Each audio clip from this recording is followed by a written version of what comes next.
안녕하세요. 코인 생존기의 차례입니다. 데일리 영상 시작합니다. 이제 ETF 얘기를 또 오랜만에 다시 가져왔는데, 짐 비앙코라고 꽤 괜찮은 리서처예요.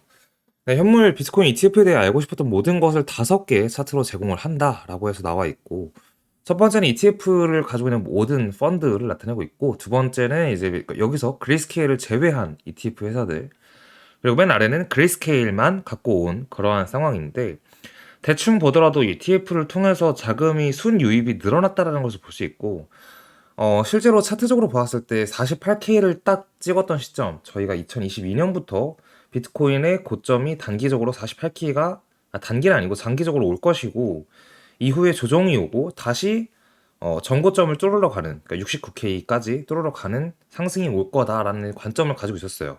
1년 동안. 근데 48K를 딱 찍고 조정이 와서, 잘했나 싶었는데, 그 조정이 약 마이너스 20%짜리 조정으로 38,500에서 멈추고, 지금까지 다시 올라서 52K에 있는 상황이긴 합니다.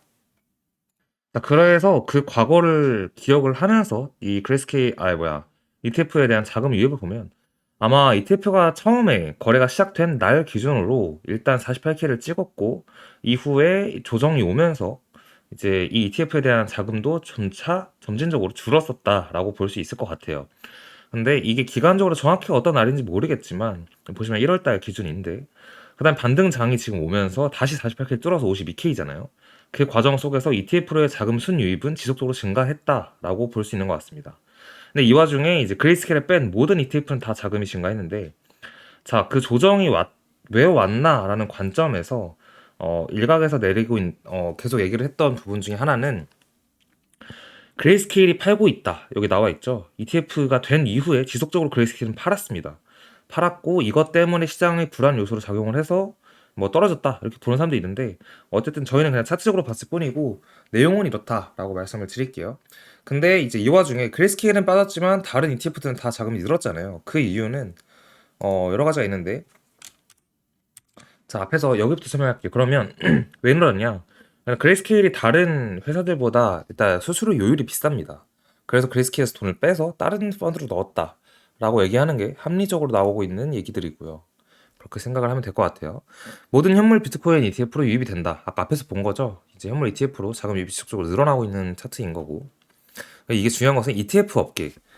ETF라는 게 굉장히 큰 상품 시장 중 하나인데, 이 상품 시장 업계 중에 처음 몇 주 동안에 거래에서 유입이 들어온 게 이제 역사적으로 되게 역사적으로 몇 번 없는 엄청나게 큰 상승이었다, 큰 유입이었다라고 얘기를 하니까 의미가 있다라고 볼 수 있는 것 같고, 그레스케일을 제외한 건데, 지난 7일, 8일 거래일 동안 하루 평균 5억 달러가 넘는 금액을 기록했다. 5억 달러면 거의 우리나라 돈 6,500억 정도 되는 돈이죠. 엄청 큰 돈이고, 이 흐름은 업계 추정치보다 훨씬 더 큰 규모다. 그러니까 업계 추정했던 ETF 된 이후의 시장보다 훨씬 실질적으로는 더 많이 유입이 됐다라는 거고, 위에 해석이 잘못돼서 그레이스케일이 덜 흐른다라는 뜻이 아니라 레스 그레이스케일은 그레이스케일을 제외한 익셉트로 해석을 하는 게 맞는 것 같아요. 그래서 그렇게 본 거고, 지금 그레이스케일만 단독적으로 보게 되면 그레이스케일은 지속적으로 이제 금액이 줄고 있다. 이게 뭐 그냥 시장을 전반적으로 보았을 때 어쨌든 그레이스케일에서 빠진 자금이 앞에서 본 것처럼 다른 펀드로 유입이 됐다라는 관점에서 보면은 플러스 마이너스에서 제로일 수도 있지만, 그레이스케일 자체가 가지고 있는 영향력과 회사들을 보면 얘네가 뭐 제네시스도 있고 또 등등 DCG나 여러 가지 회사들이랑 많이 엮여 있기 때문에 이게 그레이스케일 자체가 크게 많이 안 좋게 상황이 흘러가면 언젠가는 시장의 악재로 작용할 수도 있습니다. 근데 일단은 이 그레이스케일의 유출량을 다른 ETF에서 받아주고 있으니까 크게 뿔마했을 때 영향은 없는 것 같다. 뿔마 제로가 된 것 같다. 이렇게 해석을 하고 있어요. 그럼 그레이스케일이 유출되는 이유는 뭐냐라고 해서, 그레이스케일에서 돈을 빼는 이유가 뭐냐. 자, 첫 번째, 다른 10개 펀드의 수수료를 0.0에서 뭐 1, 2bps면은 뭐 0.12 이렇게 되는 거겠죠. 근데 그레이스케일은 150bps 0.15를 청구한다고 하니까 수수료가 일단 비싸고, 이 차트에서 볼 수 있듯이 그레이스케일이 폐쇄형 펀드였을 때 비트코인 가격에 비해 상당히 할인된 가격으로 거래했다. 이게 뭐 아시는 분들 아시겠지만 ETF가 되기 전에 그레이스케일은 이미 주식처럼 해서 그레이스케일에서 비트코인을 사거나 아니면 그레이스케일에 돈을 넣었을 때 그레이스케일이 가지고 있는 비트코인을 내가 나중에 팔 권리, 약간 그런 형식의 상품을 그냥 받게 됐는데, 그게 GBTC라고 해서 우리가 비트코인 지금 52,000달러인데 52,000달러치 비트코인을 우리가 시장에 사면은 그냥 52,000달러를 쓴 거잖아요. 1비트코인을 받고. 근데 GBTC는 이제 우리가 52,000달러를 산다고 했을 때 52,000달러의 1비트코인이 아니라 뭐 예를 들면 10달러짜리 GBTC를 5,200개 뭐 이런 식으로 GBTC로 받아서 그 소유권을 주장할 수 있는 그런 상품이었습니다. 근데 그게 보면은 할인된 가격으로 거래되었다. 이게 이제 디스카운트가 있었다라는 거고, 원래 불장에서는 GBTC가 지속적으로 실질 비트코인보다 비쌌어요. 그 이유는 그 당시 20년, 21년도 불장에서는 이게 규제나 그런 것들이 명확하지가 않아서 미국에서 회사들, 큰 돈이 많은 이제 개인들이나 아니면 회사에서 재무제표상 비트코인을 처리할 수가 없어서 GBTC의 상품화된 이 상품을 사서 이제 비트코인을 약간 간접적으로 구매해서 가지고 있는 경향이 있었는데, 그래서 GBTC가 상대적으로 실질 비트코인보다 비쌌었고 그걸 프리미엄이 붙었다라고 했었습니다. 근데 이제 ETF가 나오고 그러다 보니까 다른 방법으로도 개인의 큰 손이나 아니면 기업들이 ETF에 돈을 넣으면 비트코인을 갖고 있는 것과 똑같은 어떤 그러한 상황을 연출할 수 있기 때문에 GBTC에 대한 구매력이 떨어졌고, 그에 따라서 마이너스 프리미엄이 지속적으로 진행이 되었다라는 거고, 또 그레스케일 자체 회사에서 문제가 있어가지고 약간 회사가 휘청휘청하는 상황이 몇 번 있다 보니까 프리미엄이 마이너스 역프리미엄이 좀 났었다라고 볼 수 있는 것 같아요. 그래서 23년 작년 6월 13일 비트코인 대비 44%의 엄청난 할인된 가격으로 거래가 된 적이 또 있고, 6월 15일 블랙락은 현물 비트코인 ETF를 신청했다. 그래서 많은 돈이 저렴한 비트코인으로 흘러들었고, 이 저렴하다는 건 GBTC가 아닌 이제 블랙락이나 이런 쪽 얘기를 하는 거고, 24년 1월 11일 ETF로 전환이 되면서 자신들의 목표가를 달성하면서 차익 거래형 거래를 마감하기 시작했다. 이게 제가 방금 말을 잘못했네요. 그러니까 이때 마이너스 프리미엄이 있었기 때문에 사람들이 이 GBTC가 오히려 비트코인보다 좀 더 싸니까 GBTC를 샀었고, 이게 ETF가 되면서 이제 사고 파는 게 자유로워지니까 GBTC를 팔면서 GBTC에 대한 유출이 늘어났다. 이제 이렇게 해석을 하고 있는 것 같습니다. 자, 이건 비탈릭 얘기인데요. 비탈릭이 갑자기 뜬금없이 제가 기대하는 AI 응용 프로그램 중 하나는 AI를 통한 공식 코드 검증 및 버그 발견이다. 그래서 이더리움의 가장 큰 기술적 위험은 아마도 코드의 버그일 것이며, 그에 따라 게임을 크게 변화시킬 수 있는 것은 무엇이든 놀라울 것이다 라고 하는데, 어쨌든 비탈릭이 보고 있는 거는 AI 섹터이고, 이 AI 섹터를 통해서 자신들의 이더리움에 대한 어떤 코딩 자체의 버그를 찾아내는 게 중요한 것 같다라는 그런 목표를 얘기를 한 것 같아요.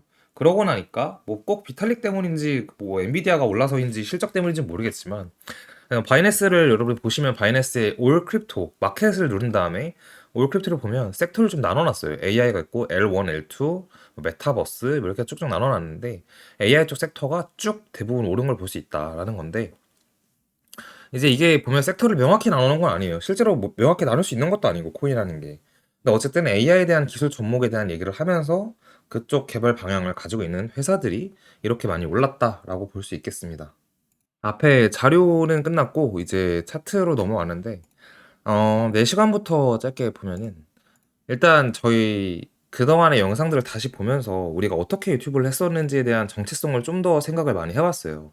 특히 이제 아무래도 제가 이제 보이스를 담당하면서 의견을 제시하다 보니까 다른 분들도 분명히 다 각자의 역할이 있고 되게 중요한 사람들이고 고마운 팀원들인데, 제가 느끼는 부담은 또 저만 느끼는 게 있잖아요.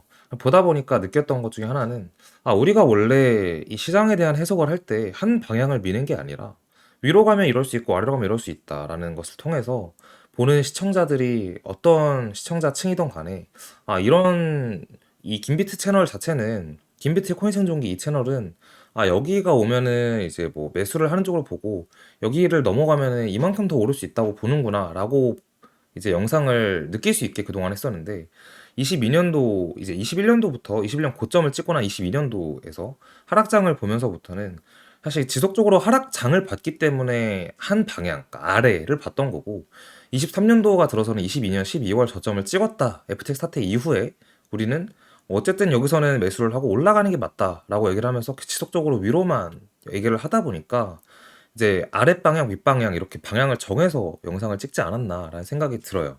예, 그렇게 계속 찍다 보니까 중간에 어떤 내용이 틀리거나 혹은 뭐 단기적으로는 우리가 원하는 한 방향에서의 그 움직임이 나오지 않았을 때 혼란이 있을 수도 있고, 또 저도 더 큰 대단한 잘못을 하거나 틀린 것처럼 느끼는 경향이 있더라고요. 그래서 지금 이제 옛날처럼 다시 영상을 찍으면서 여러 가지의 방향과 의견을 제시하면서 좀 찍어야겠다는 생각이 들었습니다. 그렇게 보면서 4시간을 볼게요. 4시간 보면은 이제 우리가 그어놓은 이 저항선 있잖아요. 이 저항선이 궁금하시면 지난 영상을 참고해 주시고, 이 저항선에서 지속적으로 명확한 저항을 받고 있어요. 보통 이제 장세 자체가 강세장이거나 약간 반등장, 그러니까 강세장이죠. 강세장에서는 이러한 현재 횡보 구간이 있잖아요. 지금 명확하게 지난 고점을 찍고 나서 꼬리로는 뚫었지만 몸통으로는 계속 딱 여기 저항선에 걸쳐서 끝나고 있잖아요. 캔들이. 이러한 상황 속에서는 캔들상으로 일단 4시간으로 쪼개서는 횡보 중인 건데, 이 박스권 횡보, 박스 횡보 중이죠. 4시간에서. 근데 일봉으로 쪼개보면은 이제 아래 꼬리도 달리고 꽤나 움직임이 좀 있는 편인데, 이걸 다시 보조지표까지 키게 되면 이제 이게 과매수 구간에 한번 접어들었어요. 과매수 구간이 접어들고 지표가 식은 상태잖아요. 이 상태에서 횡보할 때는 원래 강세상에서는 약간 매수가 좀 더 정배이긴 합니다. 그러니까 매수가 좀 더 맞아요. 이렇게 보면. 근데 100% 매수했을 때 리스크는 사실 굉장히 크기 때문에 반 매수 정도로 볼 수 있는 게 맞는 거고, 반대로 이제 이 구간 52,419, 52,500 구간을 명확히 뚫었을 때, 지금 사실 꼬리 4시간 봉으로 뚫어서 여기 위에 안착하는 게 가장 중요해 보여요. 4시간 상에서는 지속적으로 저항을 맞고 있거든요, 결국에는. 그래서 이 구간을 뚫고 나서 안착을 하면은 그때는 추가 상승을 보는 관점이 좀 더 유리하다라는 거고, 일단 안착하기 전까지는 기다림의 연속이다 볼 수 있는 것 같고, 하방뷰를 보는 사람들한테는 일봉상을 펼쳐서 봐야 될 것 같은데, 일봉상으로 우리가 갈 수 있는 지점이 이제 이런 지점이 되겠죠. 추가 상승을 보는 관점. 지속적으로 장이 강세일 거라고 감안을 하고 조정해서 매수를 하겠다라는 관점에서는 이 구간에서의 매수가 합리적으로 보이는 상황이에요. 이렇게 볼 수 있는 겁니다. 많이 떨어진다고 하면은 이제 그동안 반감기 때 많이 떨어졌으니까 그렇게 떨어져서 위에부터 뭐 30% 조정이 보통 왔었거든요. 반감기 때 30%라고 보면은 이제 이런 구간 거의 3만 중반까지도 가능한 상황인데, 좀 애매한 부분 중에 하나가, 원래 이렇게 조정이 오는 경우가 지난 4번의 반감기 동안 4번 다 있었기 때문에 확률적으로는 이게 가장 높아요. 이제 3만 중반대까지 큰 조정이 한 번은 온다. 언제일지 모르지만 한 번은 온다라는 관점. 근데 이게 지금의 고점이 여기라고 감안을 하고 30%를 봤을 때가 그런 거고, 예를 들어서 이 구간을 올라가서 막말로 6만까지 우리가 올라간 다음에 반감기 때문에 30%가 조정이 온다라고 보면은 4만 초반까지 이제 저점을 찍으러 내려갈 수 있는 가능성이 있다라는 거예요. 이게 모든 반감기 때 그랬기 때문에. 근데 앞에서 자료에서 보았듯이 ETF에 대한 유입량이 지속적으로 늘어서 좀 이번엔 다를 것이다 라는 관점에서는 그냥 추가 상승 후에 횡보하는 관점으로 보는 게 맞습니다. 그래서 이 부분은 실제로 계속 지속적으로 저희가 영상을 월수금 찍으면서 업데이트를 해 나가면서 어떨 것 같다라는 방향을 제시해 가면서 이제 잡아가는 게 맞는 것 같아요. 이번에는 뭐 조정이 올 것이다, 무조건 오를 거다 이렇게 보기보다는 지속적으로 대응적 측면에서 영상을 찍어내는 게 그게 더 옳지 않나라는 생각이 들고 있습니다. 그렇게 생각을 하고, 주봉상에서 봐도 지금 비트코인 자체는 지난주에서 몸통 마감을 저항을 정확히 맞고 시작을 해서 아마 이번 주에서 이걸 뚫는다면, 오늘이 월요일이잖아요. 월요일, 화요일, 수요일 안에는 확정적으로 넘어져야 진짜로 뚫어서 추가 상승을 좀 더 높은 확률로 우리가 볼 수 있다라고 이제 생각을 하고 있습니다. 그래서 이번 주 월, 화, 수 정도는 중요해 보이니까 뚫레 만에 하는 것들을 보면서 같이 시장을 약간 대응하는 게 좋아 보입니다. 여기까지 하겠습니다.